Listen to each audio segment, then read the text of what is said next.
प्यारे बच्चों, आपका दिन मंगलमय हो। अगर आप नए हैं तो चैनल को सब्सक्राइब कर लें। शुरू करेंगे पाठ नंबर 4, जिसका नाम है अक्रोध। अक्रोध का मतलब होता है क्रोध ना करना, यानी गुस्से पर नियंत्रण रखना। उत्तेजनात्मक होता है उत्तेजना बढ़ाने वाला, भावों का आवेश। ज्वलनात्मक होता है जलने या जलाने वाला। वृत्ति होता है मन का व्यापार, कार्य। अहित होता है बुराई, अपकार, हानि। द्वेष होता है शत्रुता, वैर। दियासलाई होता है माचिस की तिल्ली। रक्त संचार होता है शरीर में खून का बहाव। प्यारे बच्चों, ये जो अध्याय है श्रीमद् भगवद गीता के 16वें अध्याय 16 के श्लोक संख्या 2 में वर्णित दिव्य गुणों में से एक गुण अक्रोध के बारे में बताया गया है। यानी कि जो दूसरे श्लोक में अक्रोध की बात आई थी उसी के बारे में विस्तार से बताया गया है। जब हम किसी पर क्रोध करते हैं तब सामने वाले व्यक्ति पर हमारे क्रोध का प्रभाव भले ही न पड़े, परंतु हमारे ऊपर उसका प्रभाव अवश्य पड़ता है। संत एकनाथ पर जब किसी व्यक्ति ने 108 बार कुल्ला किया और उन्हें 108 बार स्नान करना पड़ा, तब भी वे क्रोधित नहीं हुए। क्रोध हमारे विवेक पर बुरा प्रभाव डालता है, अतः हमें कभी क्रोध नहीं करना चाहिए। प्यारे विद्यार्थियों, क्रोध अर्थात गुस्सा एक अवगुण है और हमारा एक विकार माना गया है। अक्रोध शब्द का अर्थ है क्रोध रहित, यानी क्रोध का मन में ना होना, क्रोध रहित अवस्था। श्रीमद् भगवद गीता में वर्णित यह लक्षण अनेक कारणों से बहुत महत्वपूर्ण और आवश्यक है।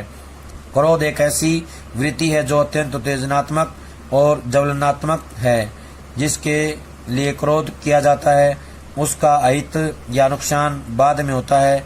उसका कोई नुकसान नहीं होगा भी या नहीं, यह आगे वाले पर निर्भर है।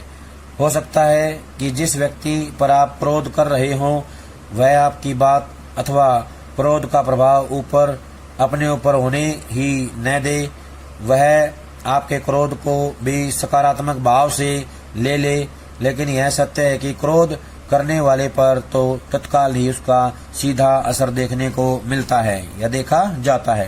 कहने का आशय है कि जो व्यक्ति क्रोध करता है सबसे पहले प्रभाव क्रोध का उसी के ऊपर पड़ता है। प्यारे बच्चों, इस निबंध में एक घटना का उल्लेख करना आवश्यक प्रतीत होता है। आपने संत एकनाथ का नाम तो सुना होगा। एक बार संत एकनाथ जब चंद्रभागा नदी में स्नान करके आ रहे थे तो किसी व्यक्ति ने जानबूझकर द्वेष के आवेश में उन पर कुल्ला कर दिया। वे पुनः स्नान करने लौट गए। उसी व्यक्ति द्वारा दोबारा उन पर कुल्ला करने पर वे पुनः स्नान करने लौट गए। ऐसे ही एक एक करके 108 बार यह क्रम चला और इतनी ही बार एकनाथ जी ने डुबकी लगाई। आखिर में वह व्यक्ति लज्जित होकर उनके चरणों में गिर पड़ा और क्षमा मांगने लगा।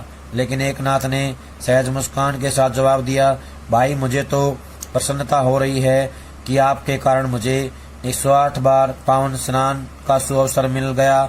ऐसे अनेक उदाहरण महापुरुषों के जीवन से हमें देखने को मिलते हैं और व्यवस्था में भी कहीं कहीं दिखाई देते हैं।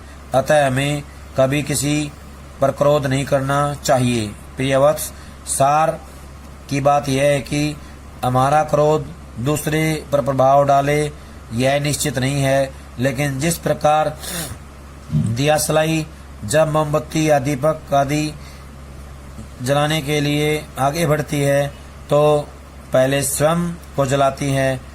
यह भी हो सकता है कि वायु का झोंका उसे आगे तक पहुंचने ही न दे, लेकिन वह स्वयं तो जली ही। क्रोध की अग्नि भी ऐसे ही होती है जो अंदर ही अंदर मन को तपाती है। क्रोध और शांति दोनों एक साथ नहीं रह सकते। क्रोध हमारी मानसिक ऊर्जा, ओज, बल सब कुछ छीन करता है। क्रोध आवेश में एकाग्रता बनी रहे यह प्रश्न ही नहीं उठता। आज चिकित्सक, मनोवैज्ञानिक आदि सब स्वीकार करने लगे हैं कि क्रोध का सीधा दुष्प्रभाव पूरे शरीर की संचालन व्यवस्था पर पड़ता है। यह रक्त संचार, पाचन शक्ति, हृदय गति, मस्तिष्क की स्थिति, सबके उतार चढ़ाव और अस्थिरता का कारण बनता है। अतः प्रयास करो कि अपने क्रोध पर नियंत्रण रखा जाए। कहने का आशय है कि हमें कभी भी क्रोध नहीं करना चाहिए, क्रोध करने से बचना चाहिए। प्यारे विद्यार्थियों, क्रोध मनुष्य के विवेक को भी प्रभावित करता है। क्रोध आते ही उसका सीधा आक्रमण उसी क्षण हमारे विवेक पर होता है। क्रोध आवेश में करने योग्य और न करने योग्य में कुछ भेद ही नहीं हो पाता। क्रोध के आवेश में प्राय जो नहीं बोलना चाहिए वह हम बोल देते हैं, जो नहीं करना चाहिए वह हम कर देते हैं। प्रेम का तो सीधा शत्रु ही है क्रोध। कहने का आशय है कि प्रेम का सीधा सीधा शत्रु कौन है? क्रोध है। जहाँ क्रोध होगा वहीं अशांति होगी। क्रोध हमारे सामाजिक सम्मान को कम करवाता है तथा संयम, संतोष, सहनशीलता आदि जीवन के आवश्यक मूल्यों को बढ़ाता है। प्यारे बच्चों, अभी तुम विद्यार्थी जीवन काल में हो। तुम पढ़ाई के दिनों में तो क्रोध को बिल्कुल भी अपने निकट मत आने दो। श्रीमद् भगवद गीता के इस दैवीय लक्षण अक्रोध को सामने रखकर निश्चित कर लो। मन को शांत और स्वभाव को शीतल रखना, फिर देखना अच्छी पढ़ाई तथा अच्छे जीवन के रूप में आपको मंगलमय प्रभाव प्राप्त होगा। कहने का आशय है कि जो अक्रोध को अपनाएंगे उनका हमेशा मंगल होता है, उनके जीवन में सफलता आती है। प्यारे बच्चों, ये था हमारा पाठ नंबर 4। सभी इसको अच्छे से पढ़ेंगे, समझेंगे और इसके अभ्यास वाले प्रश्नोत्तर